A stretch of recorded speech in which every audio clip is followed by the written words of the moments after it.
Hi everybody and welcome to the HICAMO podcast hosted by myself, William, and co-host Hannah. The HICAMO podcast is all about helping you discover career options by sharing career insights from people working across a range of industries. Today's guest is a legal professional who specialises in blockchain law and governance. He has 2 law degrees and has worked in multiple countries.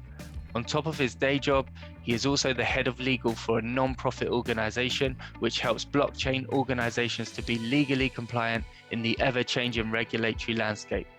As the field of blockchain continues to grow, it is likely to play a key role in creating jobs of the future.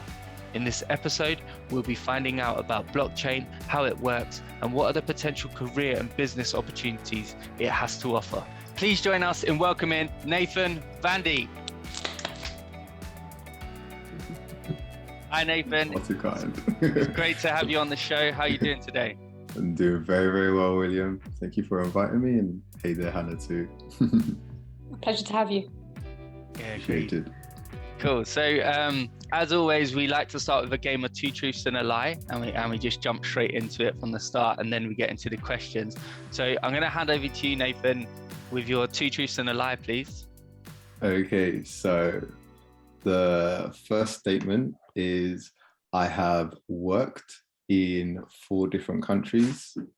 The second statement is I'm currently doing a PhD in blockchain law and governance. And the last statement is that I've done a international law master's degree. So. These all sound truthful. He's played this game before. Yeah, I think the first one is definitely correct. And I'm going to go with the last one as well. But it's the number of countries. Yeah, it 4. might be more than 4. 4 is quite ambitious. I saw he's got quite a lot of different countries, because that was going to be some of the questions we were going to ask. PhD in law, because I know you did a master's, right, in law. So then probably You're thinking about this the right way. see the next step. And then what did you say? International. Yeah. Oh, was it international or European that you did? There might be a difference. Yeah, I It's think in the intricacies. Yeah, I think it might be. I think he's trying to get us here. It's either the number of different countries or international. I'm gonna go. Or Hannah, I'll go. I'll say mine first. I think the last one's the lie. I think I think it was European rather than international. Hannah, what do you think? I think the first one and the last one are correct. Oh, what? So you think the PhD is a lie? Yeah. I think that one's true. What was it in? Blockchain law? Blockchain law and governance. Yeah, I think that one's true. I'm going to go for international. International. I should check my notes. But I'm not going to cheat. 4 different countries. I don't know whether 4 is correct. Hold on. So what was it? 4 different countries you've worked in? I've worked in 4 different. Okay. Worked and lived in 4 different countries. Okay. So Switzerland, and Amsterdam, UK. Oh, what's the 4th one? Germany. Okay. Okay. So that one's true. Yeah, I think the last one's the lie. International. I think you did European law rather than international law. And I respect your power of deduction. Yes. Wow. Yeah. So I've worked in 4 different countries: England, UK, Netherlands in Maastricht, and Germany and Switzerland in Zurich. And then I just recently got accepted to do a PhD in the University of Paris in a partnership with Harvard and a European university in Italy. And I didn't do international law, but European law for my master's degree. Fantastic. Yeah, congratulations, by the way, on your PhD. Appreciated. Massive achievement. Yeah. It's going to be hard work there, I assume. Yeah. How long does it last? It lasts 3 or 4 years, depending on how I balance it, because I'm going to be working whilst I'm doing it on the side. And they basically give you 4 years to write a book. which is quite an exciting thing to do, Yeah. to be honest. And it's always been on my bucket list, actually, since I found out what a PhD even was, like when I was like 7, 8. So it's cool to finally be able to do it. Do you have to come up with like an initial question and then you then do research and deduct things about that question? Or is it just a topic and then you write the book about the topic? Yeah, it's really, really good question. And to be honest, the way that it's worked is that there's a European Research Centre where they've outlined a few projects that they want to go into. And one of the really big ones was blockchain. And my actual PhD advisor, she's the one that set up this whole research project, and she's onboarded a few PhD students to look into it. And she has the focus of using blockchain technology as a regulatory tool. So what does that mean? Regulators, when they are applying laws, want to make sure that interactions with people are transparent. There's auditability in like how people are dealing with things. So like, is there a paper trail, and is there accountability? So when someone does something, is there some person that can actually be identified? And with blockchain, it's really good for transparency, as we'll get into soon. It's good for auditability because all the transactions and interactions are pseudonymously saved onto a database that everyone can see. But when it comes to accountability, it's quite difficult because you can choose to be what's called pseudonymous, which means your identity is hidden. So one of the things that we're gonna do in the PhD is explore how blockchain can still be used as a regulatory tool, even though some of the features of blockchain might limit its ability to be used by regulators. That is a fascinating topic. For those that may not know, could you just define what blockchain is? Yeah, of course. So blockchain basically is a source of truth. To break it down, it's a decentralized ledger technology. And how does it create this source of truth?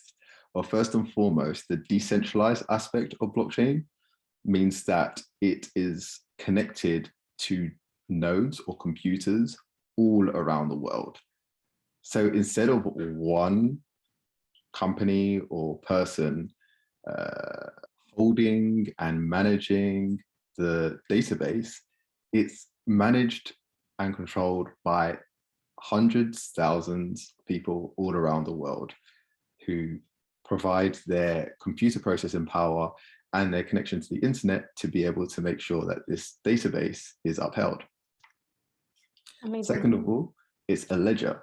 So the ledger is basically a tool that's been used since the dawn of time.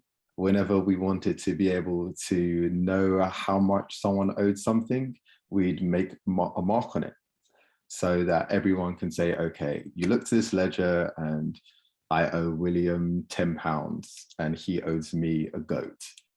And on that, on that ledger, we'll probably put the date as well that it was owed, and maybe even the time when it's owed next. And over time, this ledger has gone from being written on stone walls to when the printing press happened, it started being written in papers. And now that technology has evolved, now we use Excel for ledgers. And it actually acts as a database. So it stores the data for everyone to be able to see. And the ledger that is used in blockchain technology for a lot of the different implications and the different uses of it, stores the different transactions that happen between the different individuals. And that's the ledger side of it. And the technology side of it is what allows this magical process to work, of this decentralization and the ledger to be reconciled. And that's something called a consensus mechanism. Consensus obviously means that people agree on the source of truth. And the way that it's used in the first iteration of blockchain with Bitcoin was the proof of work. So the technology sends off a puzzle whenever a transaction happens, and the computer solves the puzzle. And out of these thousands of computers maintaining this blockchain database, the first computer that solves the puzzle verifies it. And what they do is they send it to the network to say, I've solved this puzzle. And then everyone else says, okay, all right, that guy won. And then they send him a reward for doing so, a Bitcoin. And then they put that transaction into the database. And That is fascinating. Wow. that's literally the way that blockchain works. And how quickly are you seeing the field of blockchain grow in terms of, because in a short space of time, so many people are now starting to talk about, cryptocurrencies, blockchain, all of NFTs as well. I think that comes into it. But kind of being in that space and in that field, how quickly are you seeing it grow? And then kind of where do you see it going? Do you see it replacing existing banking structures? Or do you see it just kind of complementing or being kind of running in parallel? Where do you see that going and kind of the economic impact? I think it's a really, really good question. And that a technology is reaching its point of no return, where it's going to be part of our infrastructure when people use the technology but don't understand how it works. So for example, if I ask you to explain how the internet works and how us all in different places are able to talk to each other through a video conferencing platform, which is connected to a database, which feeds to all of our individual computers, people would be like, actually, yeah, how does that work? We don't know, but we just use it. And that's the point that's happening now with a lot of these technologies, where there's people that are able to have crypto wallets, send cryptocurrencies, but they don't actually understand how cryptocurrencies work in the first instance. And that for me already shows you that it's becoming an established financial service and product that is going to be part of our lives for forever now.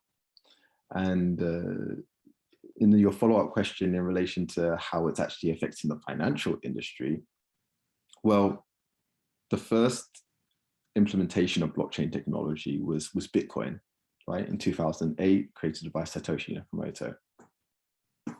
And it was created to allow this ledger to be able to be a source of truth for every time that one person sent a Bitcoin to another person, and it'll be reconciled on this database.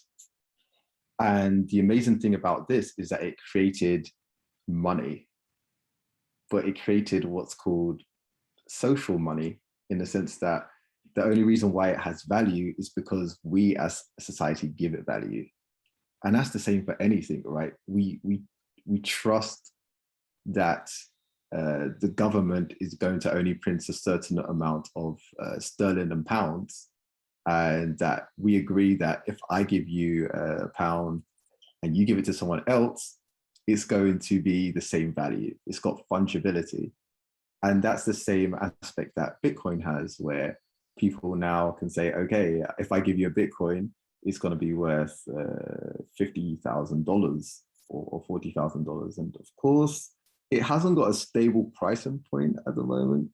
So some people see it less of money and more as an asset, but it's still got that financial instrument feature, which allows us to hedge against other currencies which may be deflating. So, for example, with the USD and the US dollar, they pump a lot of money and have created a lot of quantitative easing.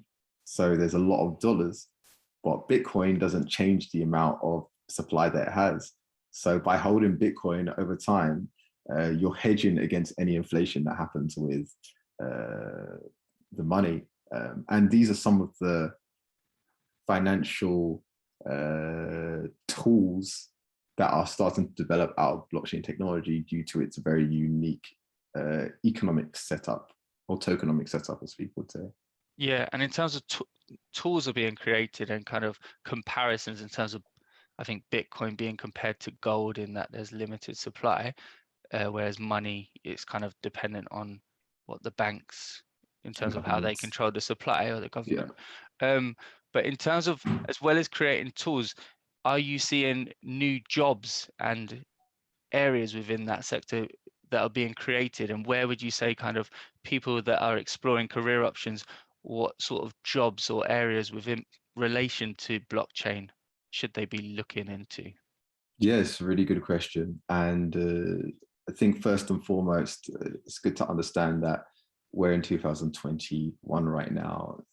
Blockchain first came out in 2008, and since that time, a plethora of new applications have arisen, especially with the creation of Ethereum, which is basically a supercomputer where anyone can create their own cryptocurrency based on the Ethereum network and create their own community around that. It's allowed a lot of people to become entrepreneurs in these areas and create business models around a token, and say, okay, if you're using or you're in my community, we use this token to be able to interact with each other. So you're seeing people being able to create money in a way that wasn't possible beforehand, and it wasn't easy to do beforehand. But because of this shared source of truth on the blockchain, we can all know who owes what, who's transacting with who, and have a way to have digital scarcity, which is really, really exciting.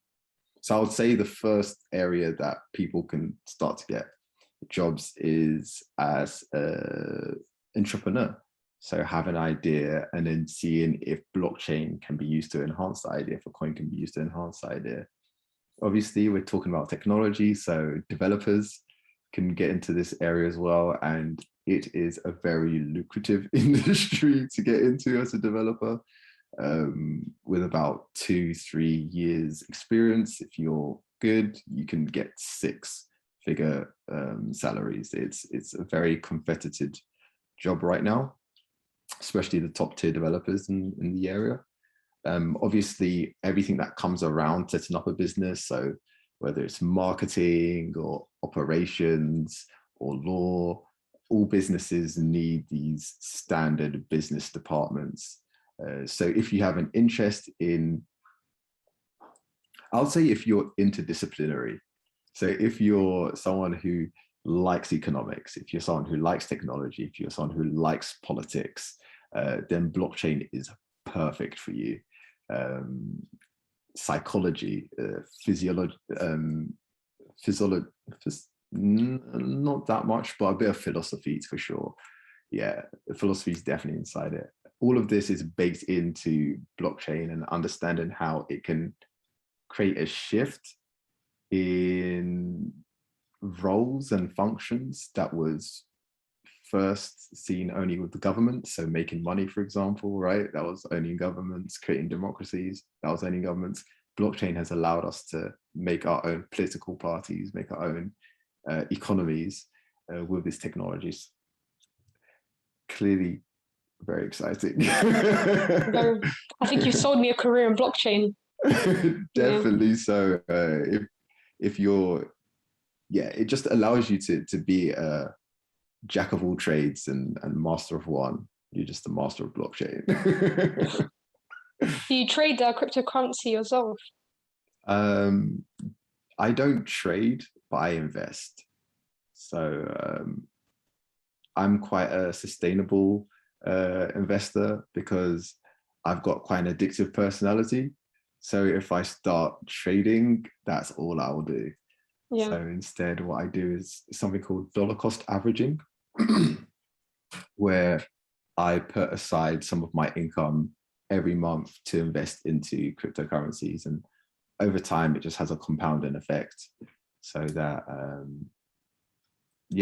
so that you can eventually get financial freedom. I think that's the goal for, I think, everyone and in the world. And that's one of my missions, actually, for more people to get financial freedom. I first heard about law when I was 13, 14, and I was always rather good at English language and English literature, and I was amazing at history. I loved history. I loved learning about people's history, learning about different countries' history, and because when you know where people came from, you can know where they're going. But when it actually came to me going to university, I actually wanted to do history as my university degree.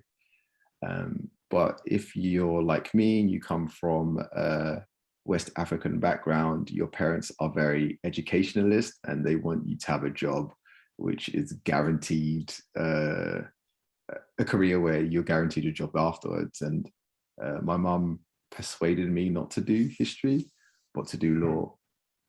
And at the beginning, I was a bit disgruntled, but eventually I got the realization that law forces you to study the history of laws itself, because you have to learn about where law came from, how humans developed law, from when we were all in tribes, right? And we had a chief who was the judiciary, legislature, and executive, until our communities grew and we had to develop these laws to make sure that not just one person was creating and delivering these laws. So I was able to get my cake and eat it in that sense. And law is really fascinating because it's got so many different areas you can get into. So you can get into family law, for example, where you help people who are having struggles with their family, or if they're having a divorce.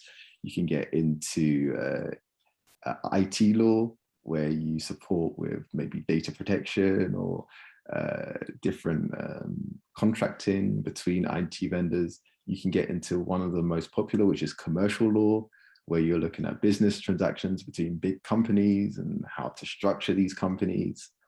So it's very, very wide.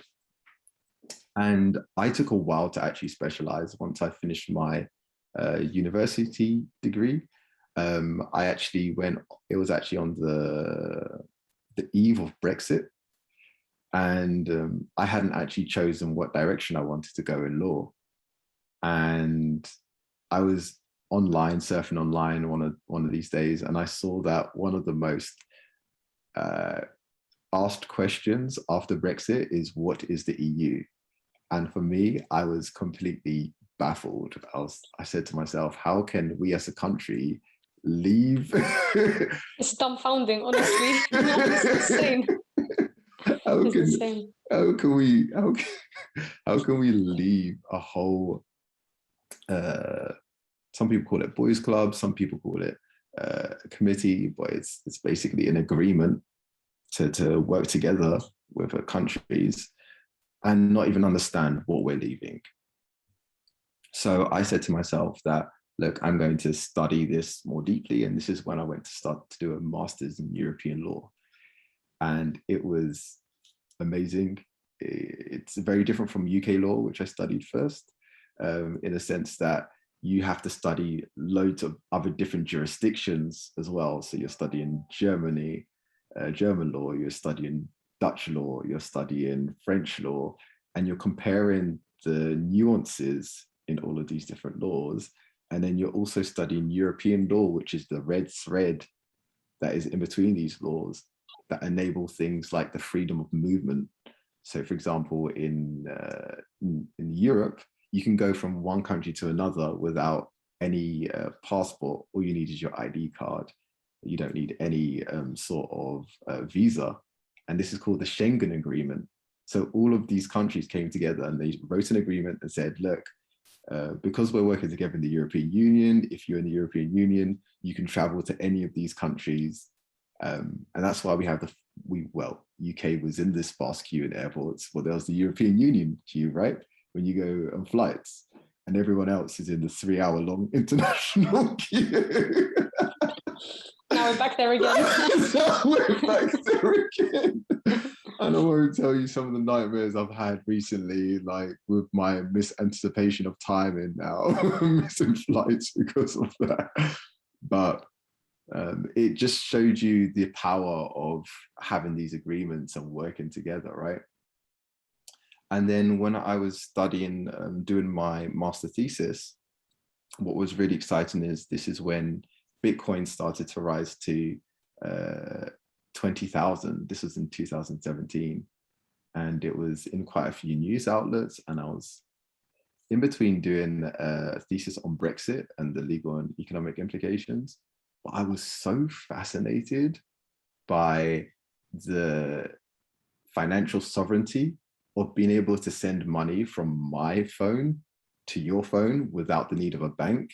That blew my mind, that instead of looking at political sovereignty that the UK was fighting over,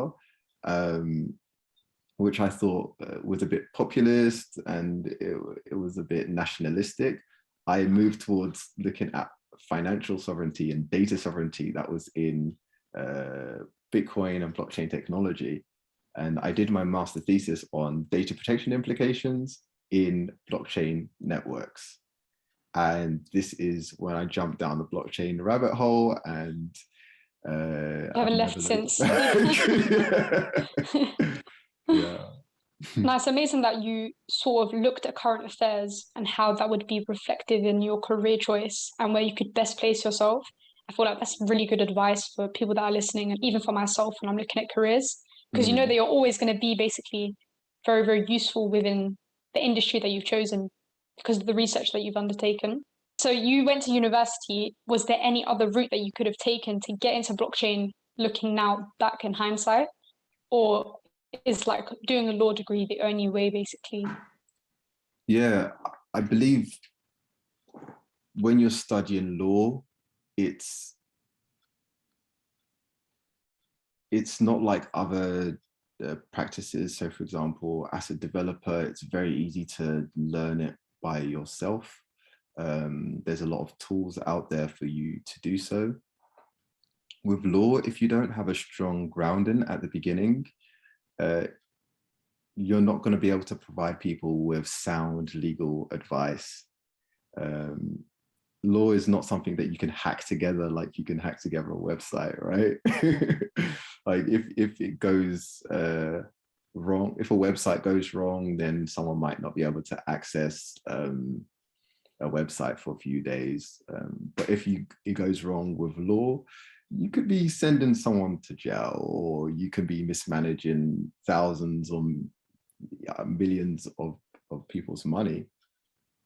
So if you're actually looking to get into law, then the recommended route is simply to just go through to law school. If you want to go to study law on a corporate level, it's actually recommended that you go to a training in a law firm. This usually lasts for 2 years, and then after you have to take, or during, you'll take something called an LPC, practice course, and then you can become a solicitor after. But this isn't the only route to get into law. You can also take a degree and then do work experience and do something called an SQE, which is a solicitor's qualification exam. And as part of this, you also have to have a 2-year training period, and it has to get signed off by a solicitor that you've done certain tasks that show that based on your law degree and also the work that you've done, you are of a reputable character and a level to actually supply law services as a qualified lawyer. And then you have to take an exam called the SQE1, which is a multiple choice question paper, but do not be mistaken that this is easy. It's not easy at all. They throw you off with a lot of questions that could be right, but not quite right. So similar to the game that we played at the start, actually. I was about to say that. It sounds a bit like Two Truths and a Lie. Precisely. They would be experts at that game. So there's that route, there's the LPC route, there's the SQE route, if you want to become a solicitor, qualified solicitor, but then you can also become a barrister as well. And a barrister is the people that you typically see at courts, defending people. But this is the UK way of working, by the way. Every jurisdiction around the world has their own process of creating qualified lawyers. As you've studied, you know? Yeah, exactly. Yeah. Amazing. So did you have any work experience while you was at university? Obviously, you've done some research about you and you completed an internship. How was that valuable to your sort of career progression? And did you meet any mentors along the way that helped you to get into where you are today? Yeah, definitely. So I was quite lucky in the sense that my dad had a friend who worked in law. It wasn't the area of law that I wanted to get into, it was immigration law. But I did this at the age of 16. And this was my first step into just understanding how law worked. And he was a sole practicer. He had his clients and he had his small office and he just worked solo. And getting these experiences of how law actually worked and the different styles of doing legal work, different areas of doing legal work were amazing. And I think I did, 6 internships in law. During my law degree, I worked in what's called a legal office, the university's legal office, where we provided legal support to people that couldn't afford legal advice. So we helped people with rent issues. And we supported people with tort law issues when their neighbors were annoying them. So already it allowed me to apply the learnings that I was doing. But when I came out of university, I didn't actually go get a training with a law firm straight away. So I actually had to look for my first training after my law degree myself. And what I did is I printed off my CV with all the work experience that I'd collected during university, and I gave out 20 CVs around my area.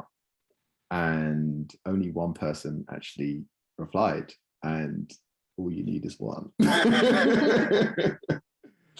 So he had quite a big high street practice where I was able to do criminal and international commercial law. But and I don't advise this, but he didn't actually pay me for 3 months during the time. And for me, I knew that I had to take this risk to be able to get the experience that I needed. Obviously, there are a lot of law firms that do pay their interns, and go for those if you can. But I was at the position where beggars can't be choosers. So what I did is I was training with him from 9 to 5. And in the evenings, I would actually work at a burger restaurant so that I would be able to get some money to just do what I need to do, right? So 9 to 5, I would be in my suit working in law, and then I would change into my apron and serve people at a burger joint in the evening. And I did this for 2 summers, so I could get the necessary work experience that I needed to be able to eventually become qualified. And it was not easy at all, but it was the necessary work that I needed to do to get where I needed to go. Absolutely. Yeah, I think now, I thought it was illegal for, I think it's a certain amount of time, but they have to start paying you if you're doing work experience now. So I feel like for the listeners, if you're getting an internship or any sort of work experience, I think they have to pay you now. If it's like a 3-month period, because that's quite substantial. Exactly. But it's very resilient of you to have kept doing that, even not being paid, just for the experience aspect. Yeah, he gave me a token amount at the end, which was like how much I'd earned for one weekend at the burger place. Wow. But it was a situation where I wasn't doing it for the money. Yeah. Right.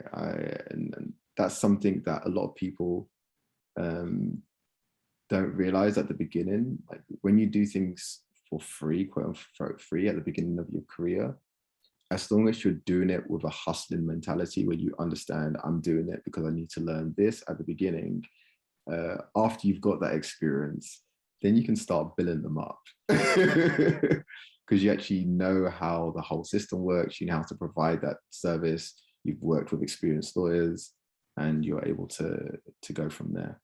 Yeah, and it's having that long-term view as well, long-term vision as well, right? So in the short term, obviously not saying do it for free, but let's say you're not getting paid as much as you could working somewhere else. Mm.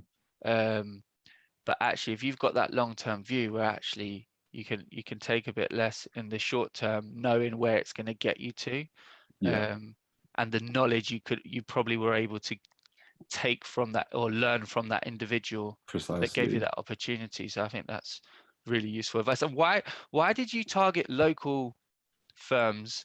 Because I think this is a good point. I think it's good that you went locally, because I think a lot of the time, just naturally when people are looking for jobs, they're kind of looking more in central London if they live in London or in the UK, or they're kind of looking for some of the big, large corporations, organizations. What made you target local firms? Yes, for example, one of the main things was that I couldn't actually afford to move. So I was staying at my grandma's at this time, actually. And I wanted to be able to commute to work easily, and have the second job in the area that I was at. So the law firm was very close to the burger restaurant that I was It was about proximity. Convenience. Yeah, it was proximity. Exactly. Yeah. So that was a big element to it as well. And in the area that I was working, there was certain law firms that was not just doing small cases, but international commercial work as well. So even though I wasn't working at one of these magic circles that was doing $1 million deals, I was still able to work in bigger cases, which gave me the experience which I needed. So you have to be very, in my case, I was quite lucky because that was the only one that chose me, but you should look at the different areas that the law firms that you're applying to while practicing, because I've heard some really amazing stories of people that started off at high street firms and then are now working for really big top US firms in the future, because it's not about where you start at all, but it's about the things that you learn, because they can't take that away from you. The same experience you can get from a local law firm, if you have the right mentality and the right proficiency and productivity, you're going to be doing very similar work to some of the people in the top law firms. There's not that much of a change in that sense. Yeah, I feel like that's quite a common thing as well, where people have done work experience and they've said when they go for the smaller companies, they have a more hands-on experience and it's more one-to-one, as opposed to just sort of trailing around, making teas and whatnot. Like people actually cater to you. Yeah, for sure, yeah, for sure. Yeah. Really, really, really good point. And then how did you go from kind of working locally in the UK to now working, I guess, internationally? Really, really good point. I credit that a lot to the master's degree. So through the master's degree, I started working in the Netherlands, supporting a Dutch company. And then I was really focusing on the European level of things, so how European law applied to the companies. And immediately, once you start working on the European level, you're working on an international level. It's beautiful. So when I went to do my next internship during my master's at Lafarge Holcim, which is an international cement manufacturing company, they're literally everywhere. That's when I went from doing European law to international financial regulation law. And I was working in their compliance department. I was supporting them in the EMEA area, so the European, Middle East, and African area, and looking at all the international regulations that applied to them doing transfers of financial transactions and how anti-bribery law as well. And this is when I started doing law and compliance on the international level. And then I started working with the GDPR as well. And then once you work with GDPR and international financial regulation, you're gone. You can work anywhere. Working in multiple countries, how have you found it in terms of language barrier, language challenges? Are you multilingual? How have you managed that? Yeah, so working in Europe is not easy for someone from the UK because whether you like it or not, underneath, a lot of us have this mentality that we don't have to learn another language because we speak the language that everyone else speaks. So there's not a lot of people that go out of their way to learn a new language in the UK.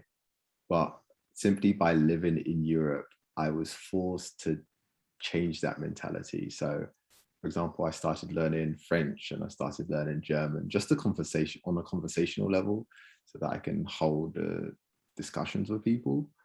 But to learn it on a business level, it takes a long time.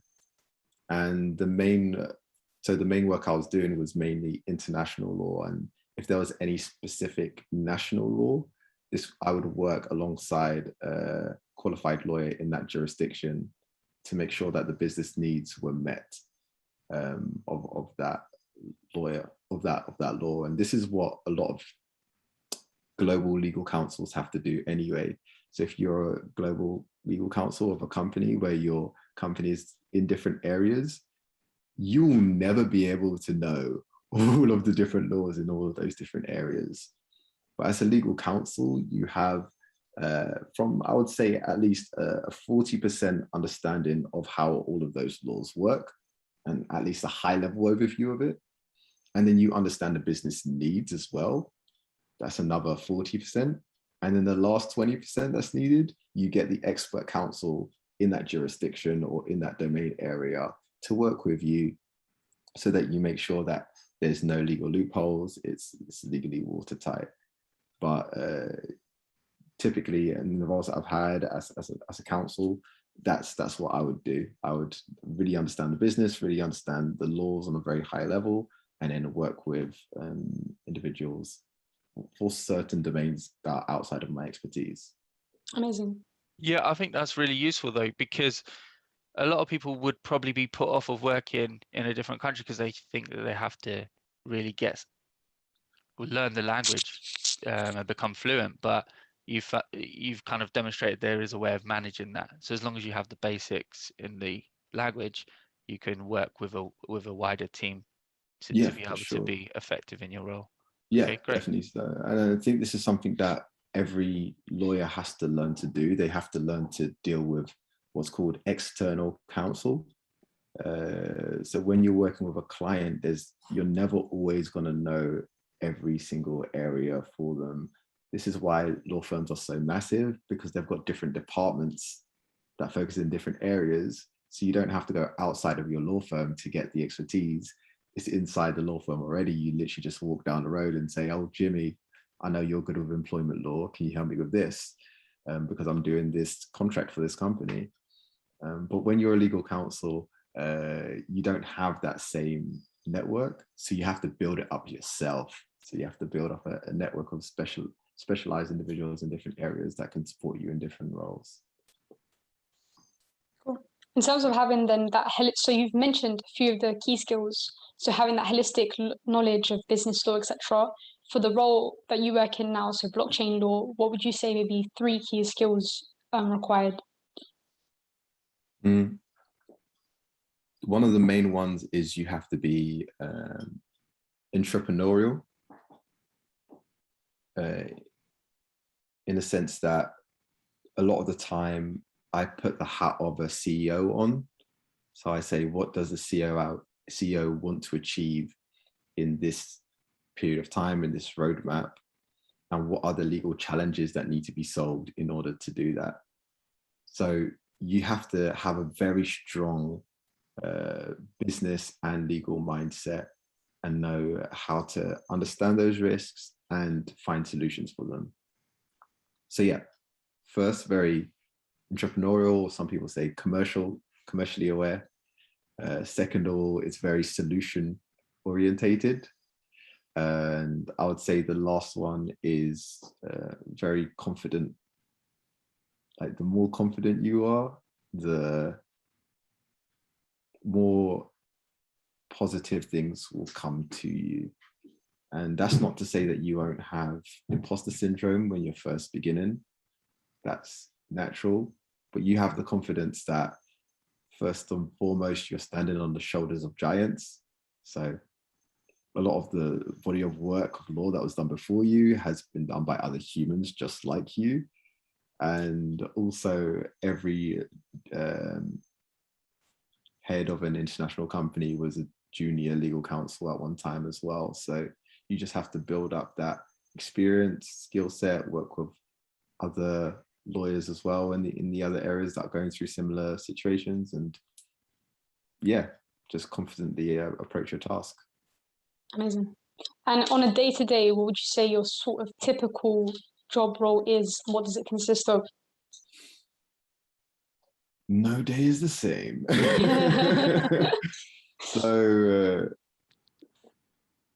a lot of the work that I have to do is staying on top of evolving regulations, laws and regulations. So especially in the blockchain industry, the laws are changing quite quickly, and you have a few main jurisdictions which the company that you're working with is operating out of that you have to be aware of. So it's quite interesting. When you're working with a blockchain project, typically it has different entities in different jurisdictions. Sometimes it has an entity in Europe, and it might have an entity in the Cayman Islands, for example. And depending on which jurisdiction you're in, there's going to be different compliance and licensing requirements that you always have to be on top of. So that's one of the main things. So creating reports on how the laws are changing. Another thing is contract drafting as well. So obviously as the business is evolving and you're creating new contacts with people and clients, we have to facilitate the drafting process to make sure that the rights and interests and responsibilities between the two parties are balanced at all times. So that takes a lot of empathy, being in the other person's shoes, understanding what they want to achieve, understanding what you want to achieve, and understanding what the common goal is. Another one that is I'm doing more now is actually managing other paralegals as well. So one of the things that I really struggled with initially is delegation, because I want to do everything. But I've got very, very lucky because I've got a really good team around me who help with the operational side, and then help with often a lot of legal research and drafting. And after a while, I've been better at being able to offload work to them and see them start to become self-starters as well, which is something really, really exciting too. And then the last one is a lot of client work. So client care, where, for example, if we're working with a client on a project that they're working with, I often do workshops with them where the goal is to explain the law in a layman's term, so that it's not that they're just outsourcing all of the legal work and they have no clue what's going on. That's the worst thing. You want them to have a level of understanding of what you're doing. And it's not to say that you become indispensable. They rely on you to be able to constantly be providing them with that information and updating on them. So you have to be a teacher as well. I teach a lot of law to the clients as well, so that they're in the know too. Cool. And off the back of that, so you've said about client care and whatnot, and obviously your job does involve a lot of traveling. So then how has COVID impacted your role? And does a lot of the work now just happen via Zoom, or do you still need that face-to-face in-person interaction? Yeah, I really struggled during COVID because of my personality is quite open, and I like to meet with people in person. But my work didn't suffer. If anything, there was more work to do because you were more accessible. And that's one thing you have to learn to do as well, actually understand how accessible you make yourself. But COVID, if anything, accelerated the digitization of the workforce and ushered in the new normal, which is us working remotely. There's some of my colleagues that I've never met in person before. It was really exciting, actually. I was working with one colleague for 3 months, and I decided to see a friend in Finland, and my colleague also lived in Finland, and we actually met for the first time. And these are really, really amazing experiences, but this is just the new normal of the way things work now. And yeah, I think also COVID accelerated the development of a blockchain application called Decentralized Autonomous Organizations, which are organizations that facilitate themselves around a common goal and use cryptocurrency to be able to govern that organization. So it's really, really cool. And the reason why I'm linking the COVID incident and how we are all working online to this is that with these organizations, you can literally go to their website, you can go to their forum, and you can see everything that the organization is doing. It's very transparent. Complete transparency, yeah. Complete transparency. You just go to the website, you can see, okay, we're working on this project, we're working on this project, we're working on that project. And we have this treasury. So treasury is like a bank, right? So the organization is literally a forum, an online forum connected to this blockchain-based bank. And then anyone can go on a forum and say, I have this really good idea that's going to help the organization, and I would like a certain amount of money for a certain period of time to be able to do that. And you can literally say to the community this proposal. They will criticize it, say where it can be improved. And often at the times, as long as it's sound and it makes sense, they will typically maybe give you a bit of the money at the beginning. And then once you proved yourself, they'll start to give you more money so you can continue to contribute to the organization. And that is so real. Everything is transparent. Everything's based on crypto wallets as well. So it's just connecting with each other through crypto wallets and through the organization's bank through the crypto wallet. And you just help to build up the organization into becoming what it is. And it's a new way of working that hasn't really caught the zeitgeist. So it's not really you will never hear people talking about it in schools. It's not mainstream yet. Yeah, it's not mainstream yet. Precisely. But people are starting to really build a few ramps to make it easier for people to understand and work in these areas. And I'm working on some of the legal issues of how to deal with this type of organization structure type as well. So I think COVID accelerated this organization type and way of working, becoming a new norm in the next few years. So definitely look out for that. Yeah. It just goes to show the entrepreneurial aspect is very, very key, because like you said, you can pitch an idea. If other people are on board, you will get the funding for it. It's incredible. We've got the 3 sentences that we always ask our guests to complete. So I'm gonna jump into those. So the first one is, success to me means. Yeah, it's changed for me recently, actually. This is why I'm having a slight existential crisis about it. Because beforehand, it was success to me was working on cutting edge technology and changes in the world, which are going to make the world a better place and usher in the new future that we're living in. That was the main thing. But I think after a while, I was so obsessed with this idea of success that I forgot that success is actually being able to have enough time to spend with your family and loved ones. And it's very, very easy to get caught in that rabbit hole and forget that balance. So I would say success is being able to work on what is going to change the world for a better place, whilst also keeping like your family Family life, like really strong as well. So I never neglecting that. That would be the best balance for me. Yeah. Great answer. And I think what I like about that answer is that it's showing that people's perspective of success can change over time. So thank you for sharing that. And then the next one is, I wish I had known. I wish I'd known about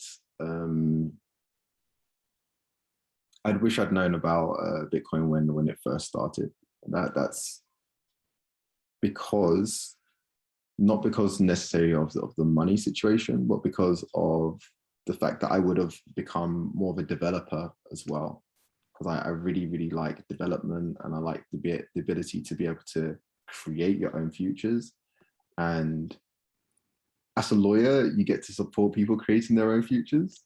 But as a developer, you really get to like create new applications, new products that can be used by hundreds, thousands, and millions of people around the world. And that's really exciting.